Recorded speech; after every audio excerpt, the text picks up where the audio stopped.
بسم اللہ الرحمن الرحیم نحمدہ ونصلی علی رسولہ الکریم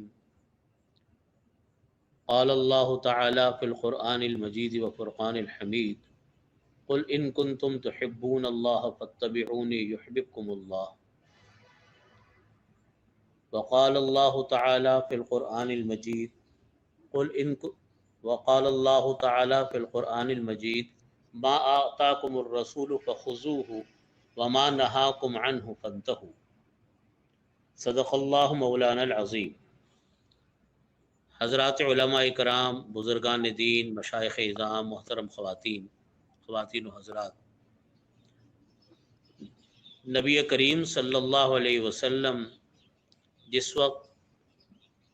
ان کی بعثت ہوئی اور اللہ رب العزت نے جس وقت نبی کریم صلی اللہ علیہ وسلم کو یہ کام تفویض کیا، یہ کام سپرد کیا کہ آپ نبوت کے حوالے سے اور لوگوں کی کو دعوت اور تبلیغ کے حوالے سے کام کریں اور لوگوں کو آپ دین کی دعوت دیں، توحید کی دعوت دیں۔ یہ کام مکہ مکرمہ کے اندر اتنا مشکل تھا کہ کوئی حد و انتہا نہیں، اس لیے کہ مکی زندگی میں جس وقت نبی کریم صلی اللہ علیہ وسلم کی بعثت ہوئی تو جہالت کا دورہ تھا، اور حضرت عیسیٰ علیہ السلام کو آئے ہوئے اور دنیا سے رخصت ہوئے ہوئے تقریباً 600 سال سے بھی زیادہ کا عرصہ گزر چکا تھا، اور اس وقت جہالت اپنے عروج پر تھی۔ کسی کی جان لے لینا، کسی کو مار ڈالنا، کسی کو قتل کر لینا، کسی کو لوٹ لینا، بے حیائی، عریانی، فحاشی، لڑکیوں کو بچیوں کو زندہ درگو کر دینا، ان کا کوئی رائٹ تھا ہی نہیں۔ خواتین کا وہ تو بالکل ایک غلاموں والی زندگی ان کی تھی۔ آپ اس کا اندازہ لگائیے کہ جب بچی پیدا ہوتی تو اس بچی کو زمین میں دفنا دیا کرتے تھے زندہ۔ نبی کریم صلی اللہ علیہ وسلم ایک ایسے زمانے میں تشریف لائے جب ہر طرف جہالت ہی جہالت تھی۔ غریب سب سے کمزور انسان سمجھا جاتا تھا اور اس کا کوئی رائٹ نہیں تھا۔ امیر اور سردار سب چیزوں کے مالک تھے، سب چیزوں کے کرنے والے تھے۔ نبی کریم صلی اللہ علیہ وسلم جب آئے، آپ نے لوگوں کو توحید کی دعوت دی اور کہا کہ میں ایک اللہ کی طرف تم کو دعوت دیتا ہوں۔ پھر دعوت ہی نہیں دی نبی کریم صلی اللہ علیہ وسلم نے، بلکہ نبی کریم صلی اللہ علیہ وسلم نے زندگی کے طور طریقے بھی سکھلانے شروع کیے کہ زندگی کیسے گزاری جاتی ہے، امانت کیسے ہوگی، دیانت کیسے ہوگی۔ چنانچہ مکہ مکرمہ کی زندگی کے اندر، مدینہ طیبہ کی زندگی کے اندر اور مکی زندگی میں خاص طور پہ، جبکہ واسطہ ایسے غیر مسلموں کے ساتھ تھا جو 100% جہالت رٹوب اندھوروں کے اندر ڈوبے ہوئے تھے، اس وقت بھی آپ صلی اللہ علیہ وسلم کو ہر انسان امین کہتا تھا کہ آپ اصل امین ہیں، سبحان اللہ، اور آپ کی امانت کے اندر کسی کو کوئی شک و شبہ نہیں تھا۔ بے شک۔ تو جس وقت نبی کریم صلی اللہ علیہ وسلم کی بعثت ہوئی اور آپ نے لوگوں کو دین کی طرف دعوت دینی شروع کی، توحید کی طرف دعوت دینی شروع کی، اس جہالت کا کوئی اندازہ لگا نہیں سکتا۔ بے شک، اس بات اور بے شک۔ نبی کریم صلی اللہ علیہ وسلم کے اوپر پابندی تھی اللہ کی طرف سے کہ آپ کے اوپر یہ پابندی تھی کہ آپ کسی بات کا جواب لڑائی کے ساتھ نہیں دے سکتے، جہاد ممنوع تھا، قتال ممنوع تھا۔ صحابہ کرام جو نبی کریم صلی اللہ علیہ وسلم کے ساتھ تھے، وہ چاہتے تھے کہ ہم کسی چیز کا جواب دیں، لیکن جواب دینے کی ان کو اجازت ہی نہیں تھی کہ لڑائی کے ذریعے سے جواب دیں، طاقت کے ذریعے سے جواب دیں۔ اتنا ظلم نبی کریم صلی اللہ علیہ وسلم اور آپ کے صحابہ کرام کے ساتھ تھا کہ حضرت عمر فاروق رضی اللہ عنہ فرماتے ہیں کہ ہماری مثال مکی زندگی کے اندر ایسی تھی جیسے کوئی بکری ٹھٹری ہوئی بکری ہو، ٹھٹری ہوئی بکری جیسے ہوتی ہے سردی سے، ویسی ہماری حالت تھی۔ اقلیت میں مسلمان تھے، اور ایسے موقع پر نبی کریم صلی اللہ علیہ وسلم نے دعوت دین دینی شروع کی جس کے لیے کوئی تیار ہی نہیں تھا، سننے کے لیے تیار نہیں۔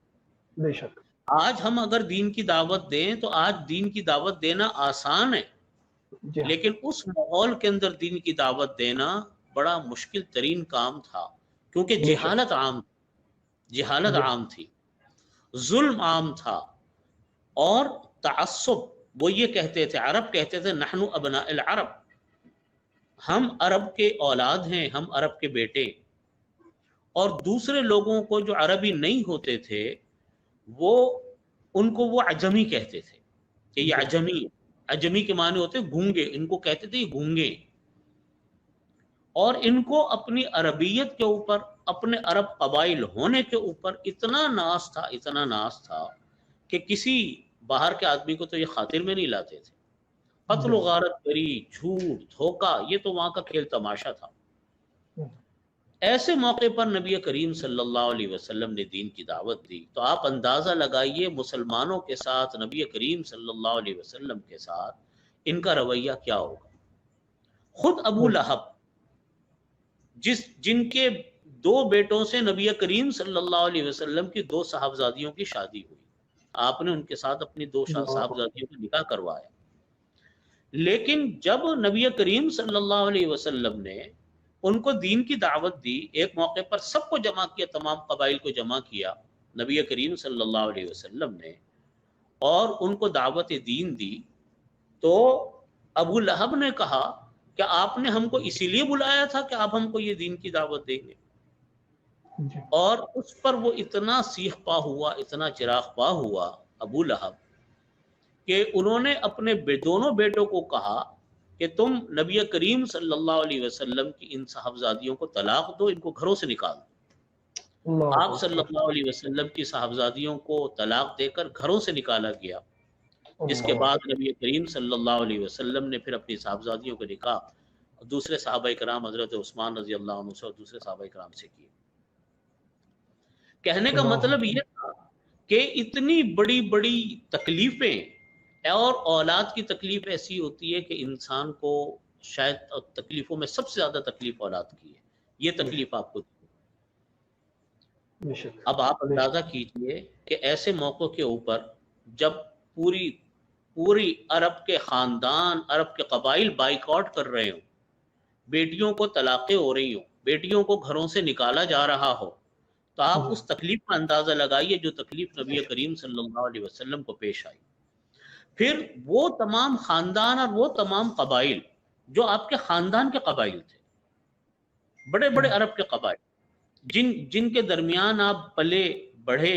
جوان ہوئے، ان کے درمیان ان کے ساتھ، بچوں کے ساتھ اٹھنا بیٹھنا کھیلنا، یہ کیا کیا کچھ نہیں انسان کرتا اپنی زندگی میں، وہ سب تھا۔ لیکن اچانک دعوت دین کی وجہ سے تمام عرب کے قبائلوں نے منہ موڑ لیا نبی کریم صلی اللہ علیہ وسلم سے، اور آپ تنہا تھے، اور وہ چند صحابہ کرام کی جماعت تھی جو آپ کے ساتھ ایمان لے کر آئی۔ لیکن آپ صلی اللہ علیہ وسلم نے اپنی ہمت نہیں ہاری، آپ دعوت دین اسی طریقے سے دیتے رہے، آپ دین کی دعوت اسی طریقے سے کرتے رہے جس طریقے سے ایک نبی کا کام ہے دعوت دین دینے کا۔ جان کا بھی خطرہ،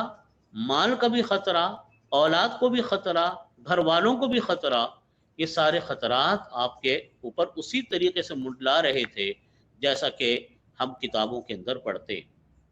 لیکن نبی کریم صلی اللہ علیہ وسلم نے نہ ہمت ہاری، اور دعوت دین اسی طریقے سے دیتے رہے جس طریقے سے ایک نبی کا کام ہے اور انبیاء کرام علیہ الصلوۃ والسلام کا ہمیشہ سے وظیفہ رہا ہے۔